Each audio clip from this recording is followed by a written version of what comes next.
Bom dia, graça e paz. Nós queremos cumprimentar os irmãos e irmãs com essa paz, com essa graça maravilhosa de Deus, que tem norteado as nossas vidas e cuidado de nós em todos os momentos que nós temos trilhado, situações que temos vivenciado nesses últimos dias. Mais uma vez estamos aqui com a nossa escola bíblica dominical, através deste meio de comunicação que a Igreja de Cristo Boas Novas de Anápolis, do estado de Goiás, tem utilizado para fazer chegar até você, até a sua casa, até a sua família, a nossa escola bíblica dominical. Nós temos entendido que é uma forma que nós encontramos, não só nós, mas que temos aprendido a lidar no decorrer da nossa jornada. A igreja também está alinhada a esse processo, buscando melhorar, capacitar melhor sobre a tecnologia, para nós podermos fazer chegar até você de alto nível os ensinos, os cultos, as programações da igreja, para que você possa participar conosco de tudo que a igreja tem para te oferecer.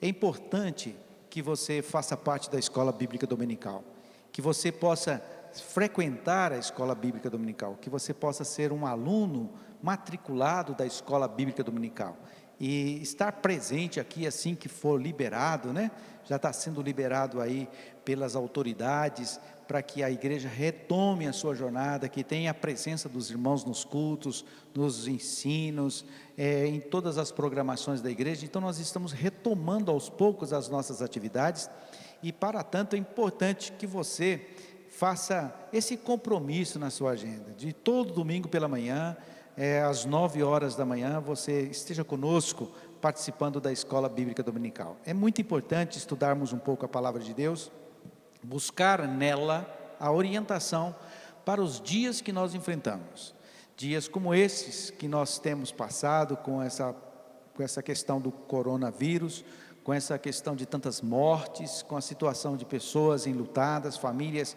entristecidas, pessoas que estão passando por situações complicadas financeiramente, por causa do emprego, pessoas que estão desempregadas, empresários que estão enfrentando situações complicadas.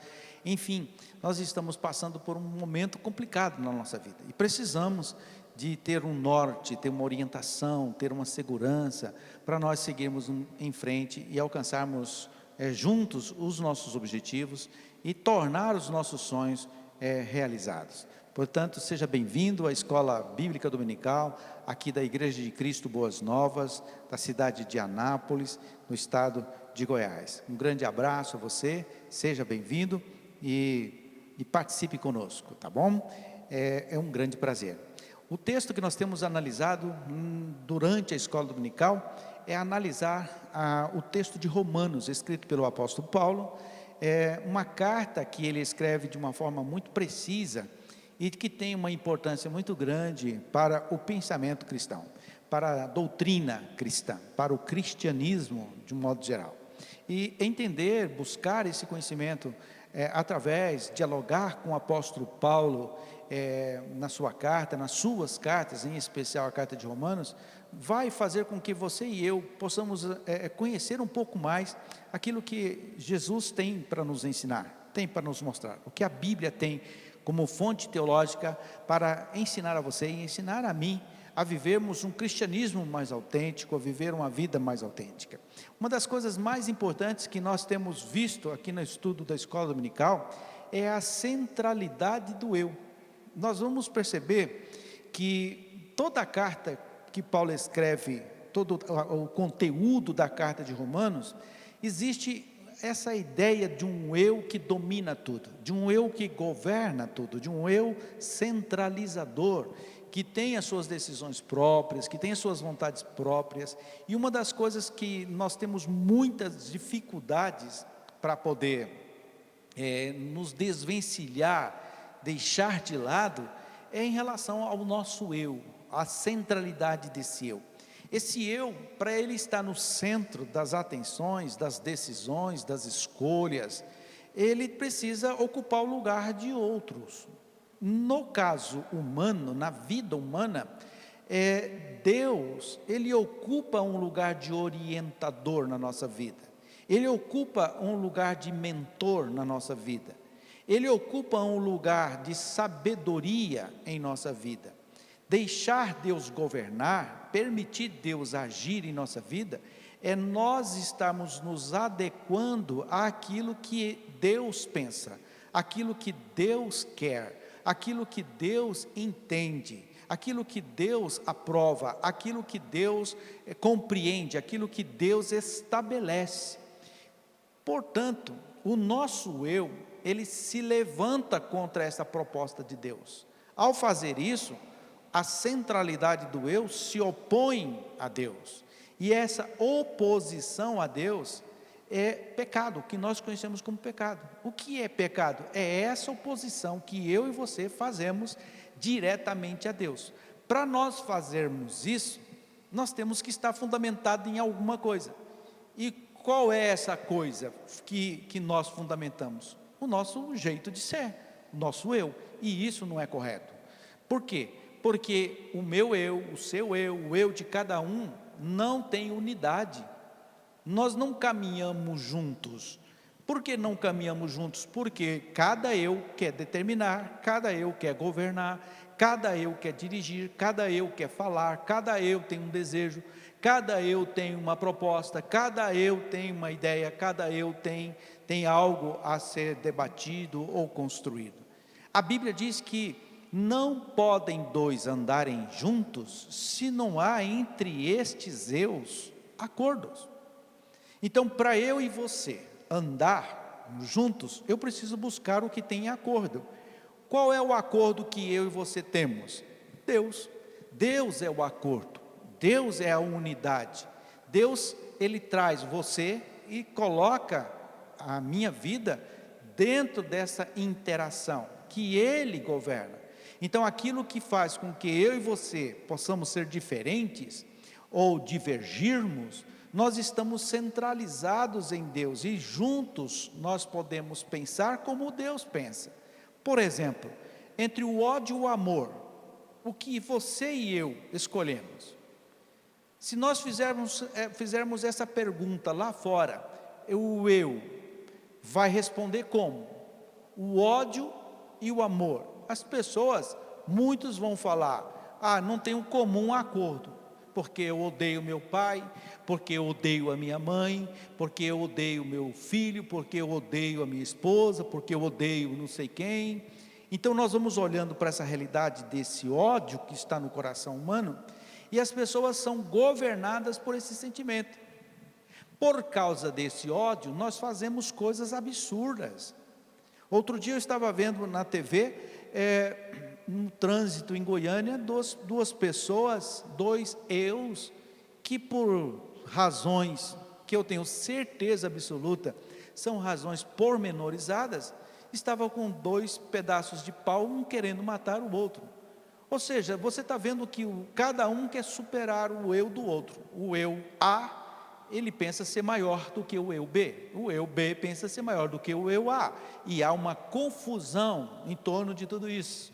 E quando nós olhamos para o amor, que é a proposta de Deus para esses dois eus, Deus então propõe um amor. Olha, você, João, você, Manuel, vocês precisam amar um ao outro, perdoar um ao outro.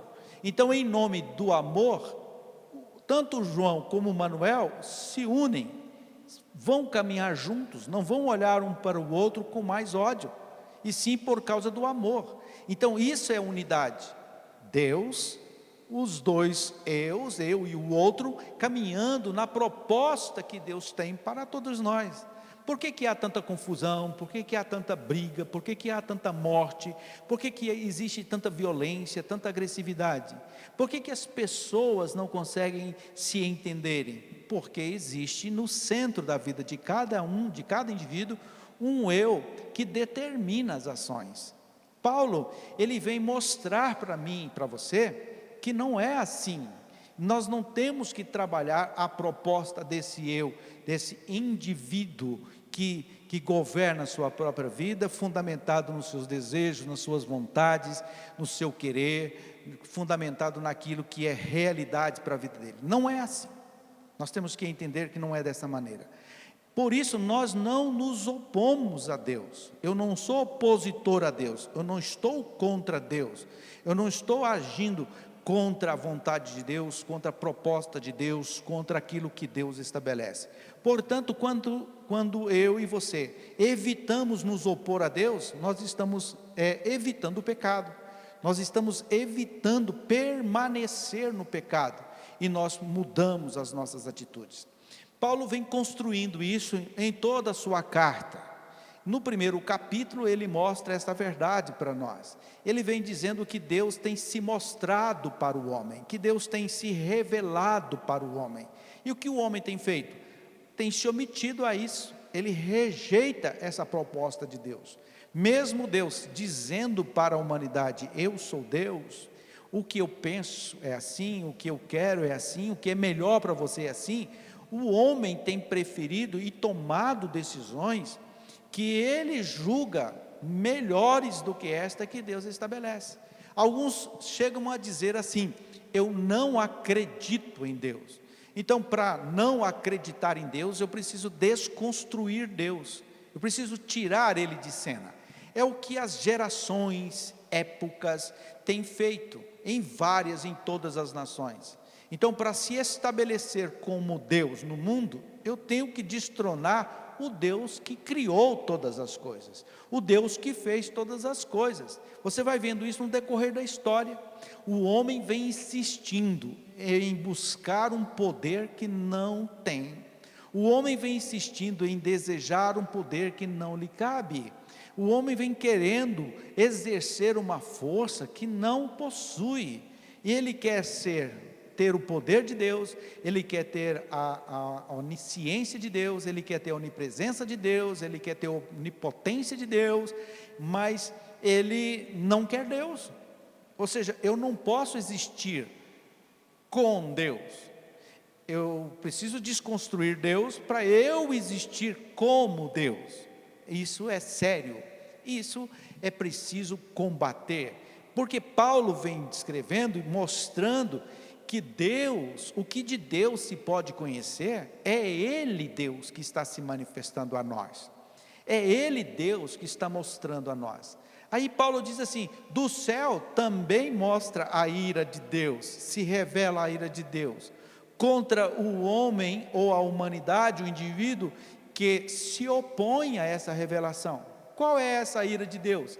É Deus permitir que você seja guiado pela sua própria vontade, pelo seu próprio querer. Ele não vai interferir nisso, ele vai respeitar você, vai caminhar com você, vai continuar revelando a você quem Ele é, e mostrando para você cada vez mais os desejos dEle, e você vai cada vez mais no seu dia a dia, eu cada vez mais no meu dia a dia, vou negligenciando, escondendo, tomando outras decisões, outras escolhas, e negando a existência de Deus, e vou seguindo pelos meus próprios prazeres, pela minha própria vontade, pela minha própria consciência.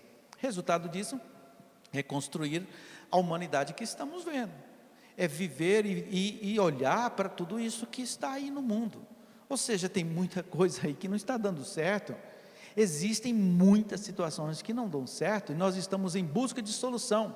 Para o cristianismo, para a teologia bíblica, a solução já existe, é voltarmos para Deus. Ele tem uma orientação para você e para mim, Ele tem uma direção para você e para mim, Ele tem o conselho para você e para mim, Ele tem o caminho para você e para mim, Ele tem resultados para você e para mim, Ele propõe a você e a mim um caminho que nos conduz dentro daquilo que Ele, Deus, entende ser melhor para nós, e eu confio nele. Por quê? Porque ninguém pensa como ele, ninguém sente como ele, ninguém tem o poder como ele, ninguém é como ele, ninguém existe como ele, ninguém é tão sábio como ele, ninguém é tão poderoso como ele, ninguém tem capacidade como ele.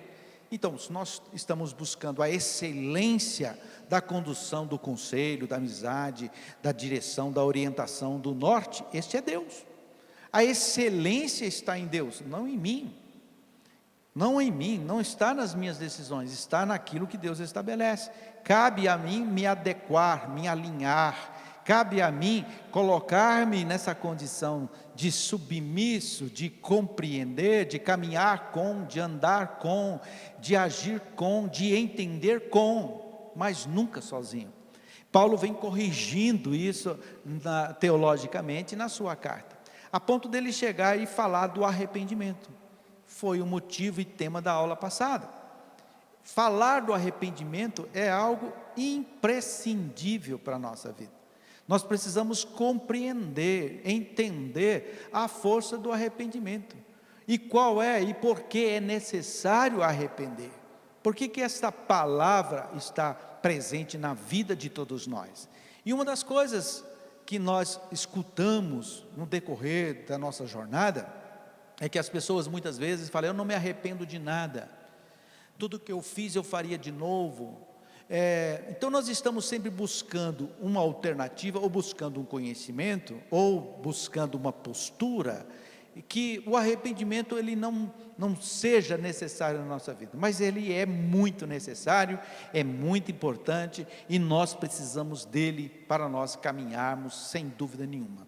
O texto de Romanos que nós temos trabalhado é Romanos capítulo 2, verso 4, que tem sido a base, o fundamento da nossa jornada e da nossa caminhada, que diz: ou desprezas tu as riquezas da sua benignidade? Ó homem, por que você está desprezando as riquezas da bondade de Deus, a paciência de Deus, a longanimidade de Deus? E por que você ignora essa generosidade de Deus? Por que você não se conduz ao arrependimento? Ou seja, Deus oferece para você e para mim, segundo o texto, as riquezas, a benignidade, a paciência, a longanimidade, a benignidade dele, o amor dele, o carinho dele, a atenção dele, a prosperidade dele. E nós, pela nossa decisão, estamos rejeitando tudo isso. Eu quero ser próspero, mas sem Deus. Eu quero ser rico, mas sem Deus. Eu quero ser bom, mas sem Deus. Eu quero ser generoso, mas sem Deus. Eu quero ser longânimo, mas sem Deus. Como se eu fosse capaz de ser longânimo. O homem não é capaz de ser longânimo por si mesmo. Basta um trânsito complicado, como eu já disse aqui um pouco antes. Basta alguém me importunar no trânsito, eu já vou ver que a minha longanimidade não existe. Ser longânimo, demorar para me irar, demorar para agir de forma precipitada, demorar na reflexão, ser longânimo. Nós vivemos um mundo de imediatismo o tempo todo, e nós queremos que as coisas elas aconteçam de forma imediata. Se eu pego um controle remoto na minha casa e eu aperto esse controle remoto e ele demora a acontecer, então o que vai surgir na minha vida? Uma irritação. Esse controle não presta, essa televisão não presta, e eu começo a ficar irritado. Por quê? Porque não existe a longanimidade. Eu não estou agindo de forma longânima. Tudo me irrita, tudo me incomoda, tudo me deixa impaciente. Eu quero que as coisas aconteçam imediatamente. E não é assim que as coisas acontecem. Deus oferece para mim e para você a longanimidade dele, a riqueza dele, a prosperidade dele, a alegria dele, a segurança dele, a força que ele tem, o poder que ele tem. Ele oferece o reino dele, ele oferece a segurança desse reino, ele oferece tudo que ele tem mostrado para você e para mim através da Bíblia, e nós temos rejeitado. E Paulo vem questionar isso. Então ele coloca para nós assim: por que você não se conduz dentro do caminho do arrependimento? Por que você não se molda pelo caminho do arrependimento? O arrependimento é o mecanismo, é a porta, é o primeiro passo. O arrependimento é extremamente necessário para que as coisas possam mudar na minha vida e na sua vida. Se eu entendo que não devo me arrepender, não vai ter mudança nenhuma. Se eu entendo que eu não tenho que me arrepender de nada, então tá bom do jeito que tá. Tá bom passar pelas derrotas, tá bom passar pelo deserto, tá bom passar pelo fracasso, tá bom passar pela tristeza, pela amargura, tá bom passar pelo que eu estou passando. E não está bom, porque nós lutamos o dia a dia, minuto a minuto, para mudar aquilo que nós achamos que está bom. Então nós buscamos a fé, buscamos a oração, buscamos a consagração, buscamos o jejum, nós caminhamos, nós fazemos, nós lutamos para sermos diferentes. Nós lutamos para alcançar algo melhor. Aquele que trabalha quer um cargo melhor, quer um salário melhor, ou seja, porque nós não estamos satisfeitos com aquilo que nós estamos vivendo. Nós queremos melhorar, todos nós queremos melhorar. E para mudar isso, o arrependimento é necessário. Eu preciso me arrepender de ter deixado a minha vida ser guiada pelo meu eu. Eu preciso me arrepender de ter deixado os meus sentimentos, as minhas emoções terem dominado a minha vida até aqui. Eu tenho que me arrepender de ter deixado a minha vida ser conduzida pelos desejos do meu coração, pela minha ignorância, pela minha falta de sabedoria, de ter deixado a minha vida ser conduzida de uma maneira que me levou a alcançar consequências, e às vezes consequências trágicas na minha vida. E eu preciso me arrepender disso. E ao invés de culpar alguém, de colocar a culpa no outro, de transferir essa responsabilidade para uma outra pessoa, eu preciso assumi-la para mim, trazer para a minha responsabilidade. Sou eu que preciso entender, é o meu eu que precisa compreender a presença de Deus, é o meu eu que precisa entender a vontade de Deus, é o meu eu que precisa conhecer a longanimidade de Deus, é o meu eu que precisa entender como Cristo pensa, como Jesus sente, como Ele compreende as coisas, qual é a visão dEle. É o meu eu que precisa entender isso.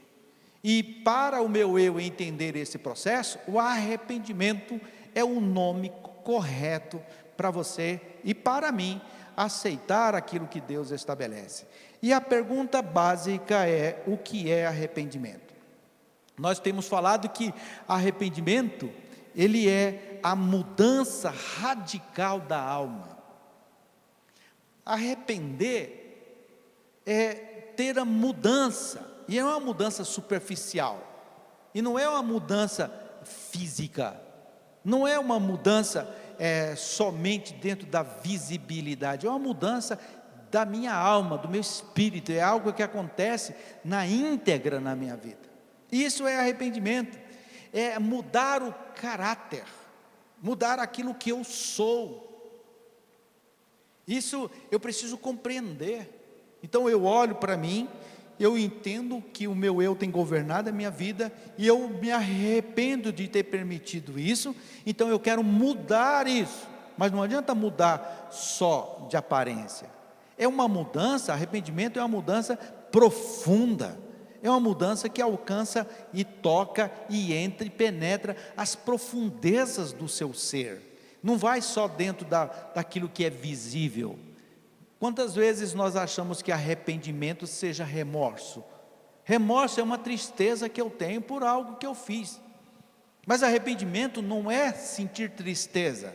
Arrependimento é mudar esse caráter, é mudar essa atitude, é passar por um processo de transformação dessa alma humana, fazer com que ela seja totalmente transformada e modificada.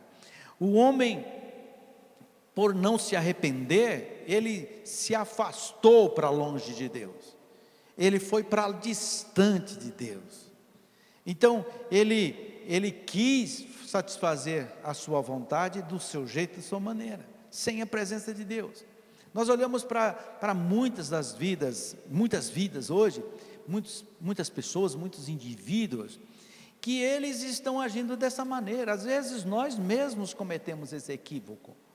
Nós apresentamos um monte de projeto para Deus, e queremos que Deus satisfaça o nosso desejo.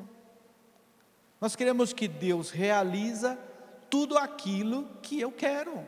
Então eu vou lá e escolho o que eu quero, eu vou lá e estabeleço o que Deus quer para mim, o que Deus não quer para mim, ou seja, eu vou lá, apresento para Deus tudo aquilo que eu quero e vou para a minha vida de oração. E na minha vida de oração eu digo para Deus tudo que eu estou querendo. E se Deus não me atender, se Deus não me olhar, se Deus não me ajudar nisso, eu simplesmente vou ficar meio perdido. Eu não vou querer esse Deus que não realize o meu desejo, eu não vou querer esse Deus que não faça a minha vontade, eu não vou querer esse Deus que não satisfaça os meus desígnios, aquilo que eu imagino. Então eu troco de Deus.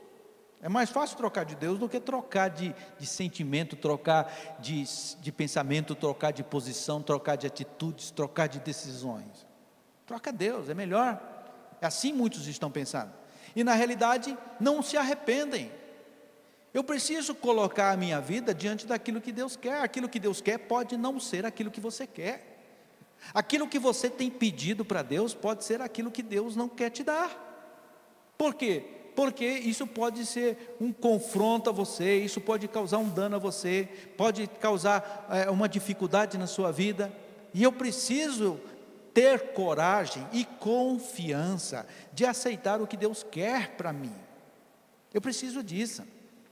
Deixar-me andar na presença de Deus, permitir que o meu eu ande sob a vontade e aquela prerrogativa de Deus, e não do modo como eu quero. Então, afastar de Deus, ir para distante de Deus, não é a solução. Arrependimento me coloca e coloca você, e coloca a mim na presença de Deus, bem perto dele. Deus, Ele nos inspira o tempo todo a isso. Ele traz a nós uma inspiração, Ele traz a nós um desejo, Ele sopra em nós uma vontade, Ele estabelece em nós meios para que eu e você o conheçamos. Ele se propõe a isso o tempo todo. Ele quer que você esteja na presença dEle. Ele quer que você o ouça. Ele quer que você o veja. Ele quer que você caminhe com Ele. Ele quer que você esteja na presença dEle. Ele não quer outra coisa. Foi para isso que Ele revelou-se a você. Foi por isso que Ele veio a esse mundo mostrar para você em Cristo que Ele está preocupado com você, que Ele se importa com você, que Ele se interessa por você, que Ele está disposto a fazer o que for preciso pela sua vida, para que você entenda que Ele te ama, para que você compreenda que Ele está interessado em saber como você está, e o modo como você está. Isso é fundamental na sua compreensão, para que você possa receber, entender, acolher essa manifestação. Você precisa se arrepender. É a mudança radical da tua vida e da minha vida, para que eu entenda a força desse arrependimento. Arrependimento é a principal exigência para que haja perdão de pecados. Sem arrependimento não tem perdão de pecados. Então o arrependimento, ele me faz com que eu compreenda que eu fui governado pelo meu eu, e que o meu eu se opôs a Deus, ou seja, isso é pecado. Então quando eu me arrependo de ter deixado o meu eu ser governado dessa maneira, então é a condição fundamental para que o perdão ocorra. E Deus me acolhe. O que é o perdão? Então tudo bem, Lindolfo, se aproxime de mim. E ao me aproximar de Deus, eu vou então usufruir daquilo que eu não usufruí. Eu vou passar a ter aquilo que eu não tive. Eu vou poder alcançar aquilo que eu não alcancei. Eu vou poder desenvolver aquilo que eu não desenvolvi. Eu vou ir muito mais além do que eu já fui. Eu vou transcender a minha compreensão sobre Deus, transcender a minha fé, transcender a minha visão, transcender a minha caminhada, e eu então passo a ter uma visão muito mais ampla daquilo que Deus se mostra para mim. Outra coisa importante, para eu e você entendermos, à luz do texto de Paulo, é que arrependimento não é conversão. Nós temos que separar as duas coisas. A conversão é um outro processo. A conversão é uma outra finalidade. Ela tem outras características diferentes do arrependimento. A conversão, ela promove, por exemplo, nessa minha fala com você hoje, nesse exato momento, pode estar acontecendo a conversão. Converter o seu pensamento, fazer com que o seu pensamento, ele se volte para aquilo que você está aprendendo hoje. Isso é conversão. A conversão pode fazer com que você diga assim: olha, o pastor Lindolfo está certo, eu estou entendendo isso. Isso é conversão. A conversão é você falar: olha, agora eu compreendo aquilo que eu não estava compreendendo. Agora eu estou vendo que Deus está se mostrando para mim. Por que eu não vi isso antes? Por que eu não tomei uma decisão disso antes? Isso é conversão. Mas não é arrependimento, é quando você se volta para Deus, é quando você se dirige a Deus, é quando você se mostra interessado naquilo que Ele está te mostrando. Isso é conversão. Todos os dias acontece essa conversão, a todos os momentos está acontecendo essa conversão. Quando nós estamos num culto público lotado de pessoas, um sermão que Deus inspira, que Deus dá a mensagem para a igreja, alguém entende essa palavra, alguém é tocado por essa palavra e ele começa a entender que aquele eu estava governando a sua vida e que precisa ser mudado. O que ele faz? Ele se converte. Ao se converter, ele diz assim: eu estava errado, e agora não, agora eu entendi. E a partir dali ele é desafiado a andar em arrependimento, a fazer com que o seu eu nunca mais ande sob a sua vontade, sob os seus próprios desígnios, sob as suas próprias escolhas e as suas próprias decisões. É preciso que haja mudança, é preciso que haja transformação, é preciso que haja cada vez mais essa conversão. Outra coisa importante, que conversão ainda não é regeneração. A conversão não é um processo, não é eu converti, eu sou regenerado. Não. A regeneração é uma outra fase desse arrependimento, dessa proposta que nós estamos vivendo. A conversão faz parte da regeneração. Sem ela, nós não vamos regenerar-nos. A conversão é um processo, é importante eu me posicionar, mas a regeneração, ela precisa passar por algo mais profundo. Na conversão, eu escrevo aqui que o indivíduo inicia o processo de mudança. Na conversão, nós iniciamos o processo de mudança. É o começo da caminhada, onde o pecador abandona o pecado e o seu antigo eu.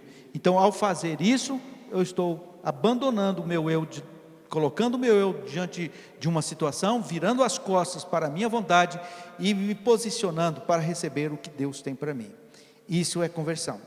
Nessa conversão, nós reconhecemos que somos rebeldes, que fomos rebeldes. Então eu olho para o meu eu e vejo um eu fracassado, um eu derrotado, um eu que passou por situações ou passa por situações de humilhação o tempo todo. Mas converter é eu virar as costas para esse eu. É eu perceber que ele precisa modificar. Eu quero mudar isso que está aqui. Isso tem orientado a minha vida, isso tem conduzido a minha vida, isso tem me aconselhado, tem me ajudado, mas eu não quero isso. Eu não quero mais continuar dessa maneira. Converter é eu virar as costas e iniciar uma direção oposta àquilo que está acontecendo. Então eu torno um eu derrotado, rebelde, sob a influência do Espírito Santo. A partir desse momento, eu quero andar sob a influência do Espírito Santo. Eu quero andar de acordo com a presença do Espírito Santo. Eu quero viver de acordo com a presença do Espírito Santo. É Ele quem vai fazer a diferença na minha vida. Então, não mais aquilo vai pesar na minha vida, mas a partir desse momento, eu começo a andar sobre a ação do Espírito Santo. Eu permito a ação do Espírito Santo na minha vida e quero que o Espírito Santo, ele de fato faça a diferença na minha vida. Portanto, a regeneração completa consiste na transformação total desse ser. Se antes o meu eu era subordinado a uma série de ações, de atitudes, agora não. A transformação disso é regeneração. Eu não vou mais andar dessa maneira. Eu sou regenerado. Então, se eu mentia, não estou mentindo mais. Se eu roubava, não roubo mais. Se eu matava, não mato mais. Se eu adulterava, não adultero mais. Se eu fazia alguma coisa que agradava esse eu, agora não. Porque sou regenerado. E essa regeneração completa, ela consiste na transformação plena daquilo que eu sou. Deus tira isso de mim, na regeneração. Eu tiro a vontade dentro de mim, de fazer aquilo que eu fazia antes. A regeneração, ela penetra profundamente na minha vida e na sua vida, e transforma aquilo que você e eu somos. Ele tira a vontade de pecar, ele tira o desejo disso, ele transforma esse caráter. Então, eu não vou fazer um esforço sobrenatural para não pecar, pelo contrário, vou ter prazer, alegria em fazer a vontade de Deus. Meu prazer, a minha alegria é fazer a vontade de Deus, é estar onde Deus está, é querer o que Deus quer, é estabelecer o que Deus estabelece, é desejar as coisas que Ele deseja, não aquilo que eu desejava antes. Então, a regeneração, andar regenerado, ser regenerado, é não cometer mais os mesmos erros, é não sentir vontade mais das coisas que aconteceram lá. Olhando e comparando ao Antigo Egito, é quando nós iniciamos uma caminhada para Canaã, mas deixamos o Egito para trás. Eu não quero mais o sofrimento do Egito, eu não quero mais o cheiro do Egito, eu não quero mais a comida do Egito, eu não quero mais os deuses do Egito, eu não quero mais a vida que eu tinha no Egito. Eu quero a nova vida, eu quero a nova proposta, eu quero um novo caminhar, eu quero uma nova experiência, eu quero um novo contato, eu quero andar com Deus que eu não conhecia. Compreende? Você e eu temos uma nova vida. Você e eu temos uma nova postura. Você e eu andamos em novidade de vida. Agora mudou. Então nós estamos dentro desse processo de arrependimento. E é isso que eu venho ensinar a você, à luz do texto de Paulo, neste domingo. Eu quero que você anseie por essa mudança, anseie pelo arrependimento, anseie pelo perdão, anseie pela conversão, anseie pela regeneração. Deseja isso. Mas não deseja que o seu eu continue governando a sua vida, tá bom?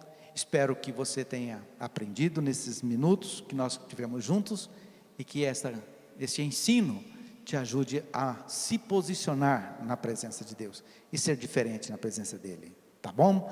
Um grande abraço a você, que Deus te abençoe ricamente, um bom domingo para você, uma boa semana, esteja em oração. Nós temos aí hoje o dia inteiro em oração, várias horas de oração, ou seja, desde as 6 horas da manhã até as 7 da noite, nós estamos aí num período de oração. Ore pela sua vida, ore pela sua família, ore pelo país, ore pelo mundo, ore para que Deus interfira e faça diferença.